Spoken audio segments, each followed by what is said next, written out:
Chapter 11. Snow White and the Seven Witches. Excuse me. Circe and Snow White perched the Odd Sisters' house in the large courtyard below the crumbling mansion in the Deadwoods. It was as they had imagined, a dead place filled with beauty and steeped in sorrow, a place filled with magic without its queen to wield it. They looked out on the city of the dead, just beyond the dense tree line of weeping willows, their branches hanging low and crumbling to dust.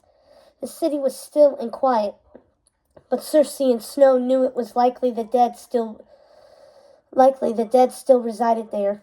The Gorgon fountain they had read about in Gothel's story was still standing with its dancing nymphs frozen in time, as if the Gorgon's enjoyment of their frivolities had inadvertently turned them to stone. Just beyond the courtyard, on the edge of the city of the dead, were Hazel's and Primrose's crypts. Snow and Circe were saddened to see them there, remembering how devastated Gothel had been when she'd lost her sisters. And Circe was sure her mothers had had a hand in their deaths. She just couldn't say how. She thought perhaps she would find the answers in one of her mother's or Gothel's books. As she looked out over the woods, Circe was overcome by the destruction her mothers had caused, here and everywhere. There was so much blood on their hands, there had been so much death, and the solution was becoming clearer to her every day. She just didn't have the courage to do it. Not yet. It was strange for the women to see the place in such ruin, without Sir Jacob or the other minions they'd read about wandering the woods. They almost expected to see them peering out from behind the dead weeping willows, or resting beneath one of Gothel's weeping angels. They wondered how Primrose and Hazel would feel once they got here. Would they come expecting to see their sister Gothel? It hurt Circe's heart to think they were expecting to find their home just as they'd left it. Yes, this was why it was so important for her and Snow to be here, to tell them their story, and the story of their sister, should they want to know it. The mansion was in almost complete disrepair, ruined by the soldiers of the kingdom who had come to retrieve the magic flower, forcing Gothel and her sisters from their home many years before.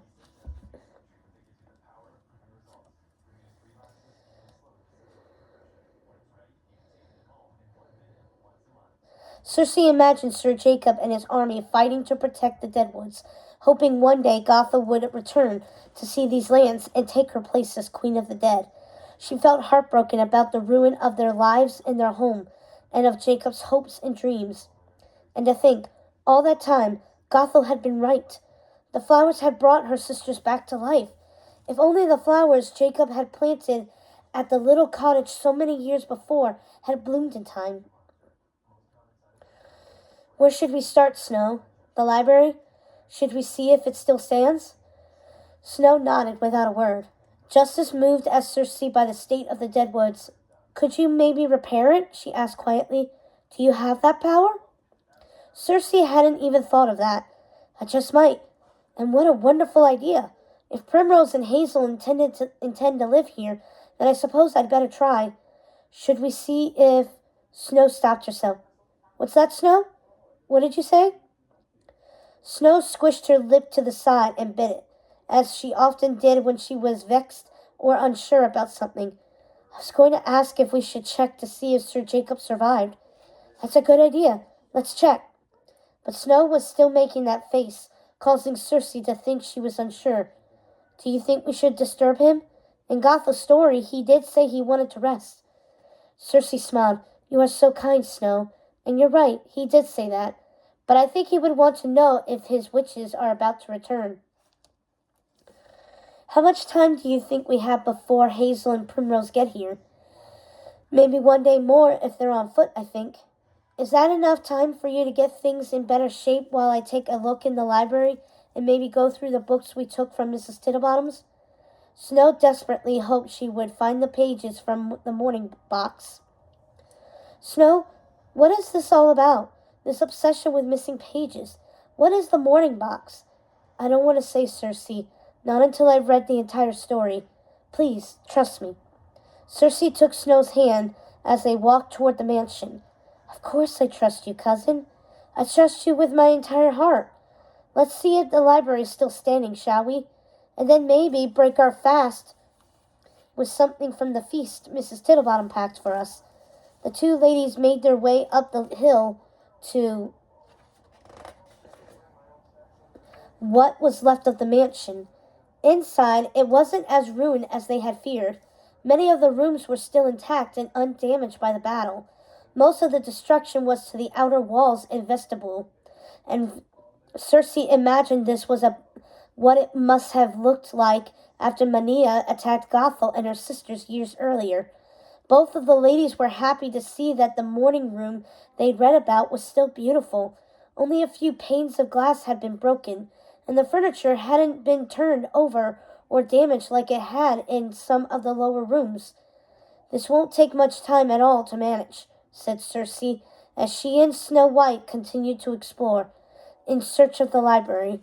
The library was one of the older rooms in the mansion, not one of the new rooms Gothel had built for her sisters after she sent her mother's spirit to the mists.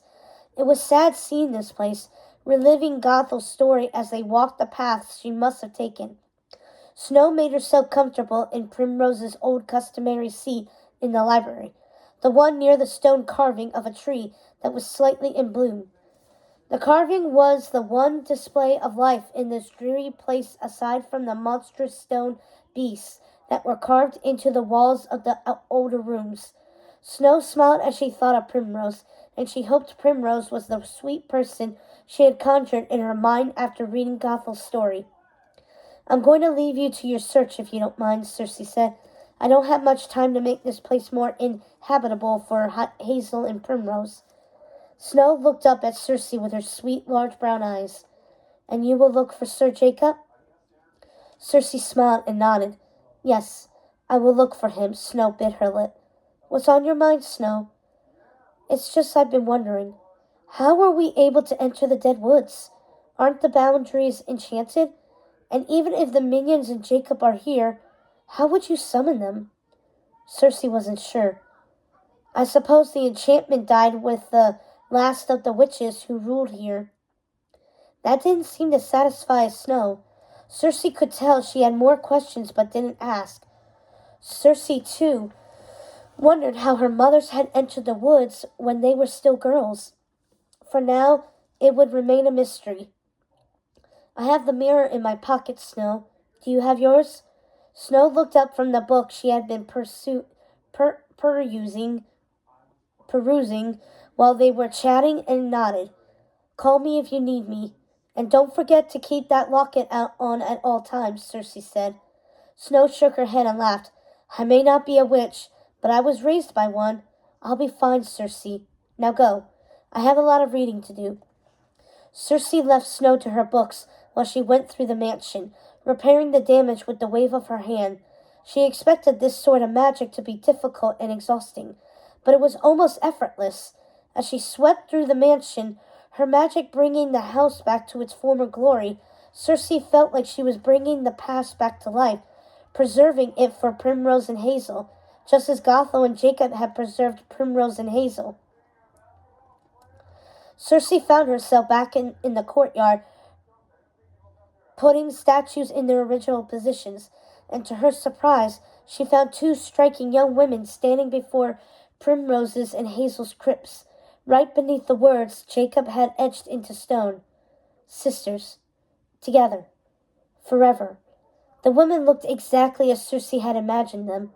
Primrose had vibrant red hair and a light speckling of freckles across her cheeks and nose. She had soft curves, apple cheeks, and an unmistakable energy about her. Circe could feel Mania's blood running in her veins, though she wondered if the girl sensed it herself. Then there was Hazel. To Circe, Hazel was like an ethereal goddess of the dead. Her long silver hair cascaded over her shoulders and down to her waist. Her face was so pale and luminescent she didn't seem quite human. Simultaneously, both girls turned to face Circe and smiled. There was no fear or questioning in their eyes. It was as if they knew who she was. You must be Circe, said the fiery beauty Primrose. Circe flinched. How do you know who I am? Primrose and Hazel looked at each other and smiled. We know all about you, Circe. We hoped we would find you here. Circe walked toward the lovely girls. Seeing the witches home and alive again made Gothel's losing them and their losing her all the more real. Then you know about your sister? I'm so sorry. The girls smiled again. We know everything, sweet Circe. Please don't worry. Of course our hearts broke for Gothel, but she chose her own path, as you are about to choose yours. Circe wondered how the witches knew so much, but she felt it was rude to ask. Primrose giggled. It isn't rude to ask, Circe. We trust you. Circe stood silently, waiting for Primrose to continue. We've been in the place between since we lost our lives. Gothel tethered us to this world by preserving our bodies, but our spirits resided in another place. Circe was horrified. The idea of Gothel's sisters trapped between this world and the next sent chills through her. It was difficult at first, until we learned to listen, said Hazel, who had been, at that moment, silent. Her voice was serene. I just wish Gothel was with us. I wish she had the same opportunity to listen and learn, time to rest, and to recover from what our mother did to us. I wish she'd had the same time we did to let Mania's blood empower her as it had us. Then she would be here, and we would be witches together, as she always wanted. Circe's heart ached for the three of them, sisters who would never be reunited. She didn't know what to say. Grasping, she said, You'll be happy to know your beautiful morning room is just as you left it. Primrose and Hazel looked around. Seems everything is almost as we left it, thanks to you. Shall I walk you up to the house then? I would like to introduce you to my cousin Snow White. She's in your library, looking for the missing pages to a story that's intrigued her. Primrose narrowed her eyes. Missing pages? Are they important? Well, Snow seems to think so. She's been obsessed with reading stories about the Deadwoods since we read your sister's story. Well, if the pages were ripped from the book of fairy tales, I don't think she will find them in our library. Jacob had everything that was important taken from the library and hidden away. He was trying to protect Gothel, to keep her safe from any stories or books that might hurt her or help her to foolishly try to resurrect us without the flower. Circe had to remember these witches probably knew more than she did, having spent so long in the place between. She had to remember they were hundreds of years old. Yes, though we feel as if we're still your age. And I suppose in body we still are, Primrose said with a smile. Shall we go find these books and pages that Jacob wisely hid away from my deranged sister? Circe hardly knew what to say.